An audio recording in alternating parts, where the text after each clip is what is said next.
दोस्तों, मालदीव ने भारत के साथ दुश्मनी मोल लेकर जो गलती करी है, अब उसका अंजाम उसे चुकाना पड़ेगा।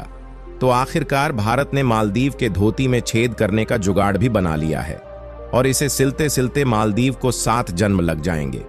मेरे कहने का मतलब यह है कि भारत लगातार अलग अलग कंपनियों को मालदीव से हटाकर फ्रांस, रसिया और श्रीलंका जैसे देशों में लगा रहा है, और जो प्रोजेक्ट भारत मालदीव में सेटअप करने वाला था उसे भी अब दूसरे देशों में शिफ्ट कर दिया जा रहा है। और इस काम में भारत का सबसे अच्छा दोस्त रसिया भी इसका फुल सपोर्ट कर रहा है। भारत ने हाल ही में कुछ प्रोजेक्ट श्रीलंका और नेपाल में भेज दिए हैं, जो कि मालदीव में सेटअप किया जाना था। और जिस तरह से मालदीव अपने तेवर भारत को दिखा रहा है, उसे भारत मालदीव को होने वाले फूड प्रोडक्ट के एक्सपोर्ट भी बंद कर सकता है। यानी भारत जो अभी तक मालदीव की मदद करता आया था, उसने भारत से ही पंगा ले लिया है। वैसे मालदीव एक छोटा सा देश है और भारत मालदीव को आटा, दाल, चावल एवं अन्य सभी फूड प्रोडक्ट के साथ साथ टेक्सटाइल, वुडन और प्लास्टिक प्रोडक्ट भारत ही मालदीव को एक्सपोर्ट करता है। लेकिन मालदीव तो बड़ा ही डरपोक निकला। जी हां, क्योंकि अब यह भी पाकिस्तान की तरह चीन के तलवे चाटना शुरू कर दिया है। एक रिपोर्ट के मुताबिक भारत की पुणे पेट्रोलियम तेल के लिए इंफ्रास्ट्रक्चर तैयार करने वाली थी, लेकिन भारत और मालदीव के बढ़ते तनाव के कारण अब भारत भी अपनी असली रंग दिखाना शुरू कर दिया है। इस प्रोजेक्ट को अन्य देशों में शिफ्ट कर दिया जा रहा है, जिसमें पुणे तेल अमेरिका, श्रीलंका और नेपाल जैसे देशों में जॉइंट वेंचर के साथ इंफ्रास्ट्रक्चर तैयार करने वाली है। अगर देखा जाए तो ज्यादातर डीजल पेट्रोल रसिया, कतर और यूएई जैसे देश एक्सपोर्ट करते हैं, जिससे भारत भारी मात्रा में रूस और कतर से तेल और नेचुरल गैस खरीदता है। लेकिन इस समय तेल और नेचुरल गैस को भारत में ले आने में समस्याएं आ रही हैं और अमेरिका ने रसिया पर सेक्शंस भी लगा दिए हैं, जिससे वह भारत को सीधे गैस एक्सपोर्ट नहीं कर पा रहा। और इसके पीछे कोई और नहीं बल्कि भारत का पुराना दुश्मन चीन है, जो किसी न किसी तरह से भारत को आगे बढ़ने से रोकना चाहता है। लेकिन इसी बीच भारत ने एक बड़ी मात्रा में फायदा उठाने का तरीका भी निकाल लिया है, जिससे मालदीव जैसे देशों के खाने के लाले पड़ सकते हैं। बोला जाए तो अब वह पूरी तरीके से कंगाल होने वाला है। दोस्तों, पूरी डेवलपमेंट क्या है, इस छोटे से वीडियो में समझते हैं। लेकिन आगे बढ़ने से पहले भारत जिस तरह से मालदीव को ठिकाने लगाने की नई तैयारी कर रहा है, इसके लिए इस वीडियो को एक लाइक करके चैनल को सब्सक्राइब जरूर कीजिएगा और कमेंट में जय हिंद लिखना मत भूलिएगा। असल में मेन खबर यह है कि जब से मालदीव के राष्ट्रपति चीन का दौरा किए हैं, तब से मालदीव के राष्ट्रपति मोहम्मद मुइज्जू जो भारत को अपने तेवर दिखाने शुरू कर दिए हैं। हालांकि मोहम्मद मुइज्जू जो भारत विरोधी पहले से ही माने जाते हैं, क्योंकि जैसे ही राष्ट्रपति बनते हैं भारतीय सैनिकों को बाहर निकालने की प्रक्रिया शुरू कर देते हैं। और उनकी दूसरी सबसे बड़ी गलती यह थी कि यह भारत से मिलने के बजाय चीन और तुर्की जैसे देशों की यात्रा करते हैं, जबकि भारत मालदीव की हर कठिन से कठिन परिस्थितियों में पहले भी मदद करता आया था।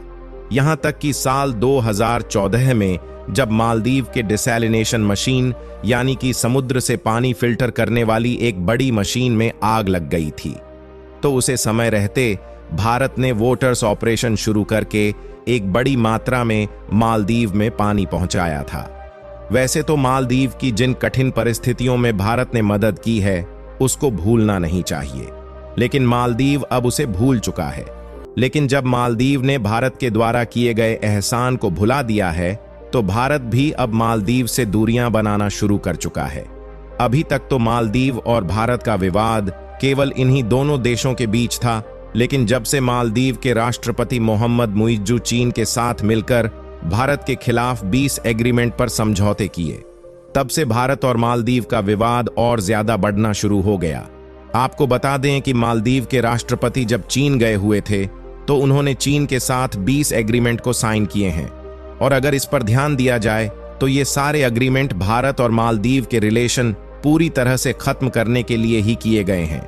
इसीलिए भारत ने भी मालदीव से दूरी बनाने की तैयारी शुरू कर दी, और पहले जो इंफ्रास्ट्रक्चर मालदीव में तैयार करने के लिए भारत खर्च करता था, अब उसी खर्चे से लक्षद्वीप को एक अच्छा टूरिस्ट सेक्टर बनाया जा रहा है और लक्षद्वीप में वह सारी सुविधाएं प्रदान करने की कोशिश की जा रही है जो मालदीव में भी नहीं मिल पाती।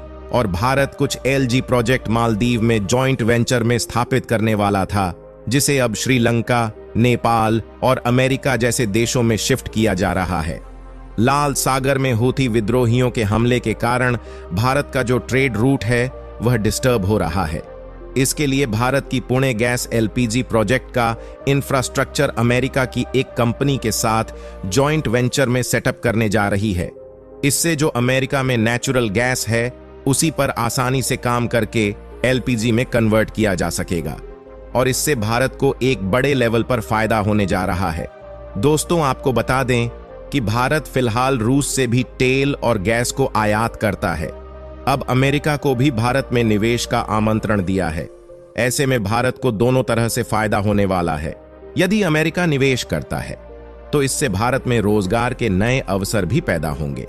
साथ ही तेल और गैस के दाम भी कंपटीशन में सस्ते होंगे। वहीं इससे पहले रूस भारत को सस्ते तेल और गैस का ऑफर दे सकता है ताकि भारत में अमेरिका इस क्षेत्र में निवेश न करे। दोस्तों, आपको बता दें कि मालदीव और भारत के बीच 3 दशक पहले ट्रेड एग्रीमेंट हुआ है।